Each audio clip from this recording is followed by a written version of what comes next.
Hi అండి. ఇప్పుడు నేను అజీర్తి సమస్యలకు పుల్లటి తేన్పులు వస్తూ ఉంటే వాటికి 2 చిట్కాలు చెప్తాను, వినండి. ఒకటో చిట్కా కరక్కాయలు, అంటే త్రిఫల చూర్ణంలో ఫస్ట్ది కరక్కాయ అండి.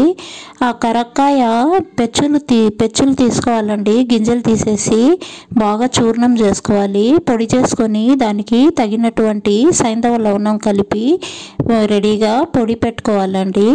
రోజు మనము ఉదయము సాయంత్రము 1/4 స్పూన్ అండి ఆ పొడి వేసుకొని మనము గోరువెచ్చని నీటితో మనము సేవించాలండి. ఇది ఆఫ్టర్ ఫుడ్ చేయాలండి, అన్నం తిన్న తర్వాత. రెండో చిట్కా పచ్చి అరటికాయ తెచ్చుకొని ముక్కలుగా కోసుకోండి, బాగా ఎండించి పొడి చేసుకోవాలండి.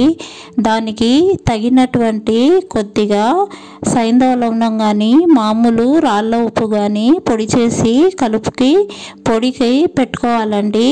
అది రోజు ఉదయము సాయంత్రము మామూలుగా ఒక 1/4 స్పూన్ వేసుకొని నోట్లో గోరువెచ్చని నీళ్ళు తాగాలండి. మనకు అజీర్తి సమస్యలు కానీ పులితేన్పులు కానీ అన్నీ నశించిపోతాయండి. ఇలా చేసి చూడండి. నేను చేసి చూశాను, బాగా ఇది వర్కౌట్ అవుతుందండి.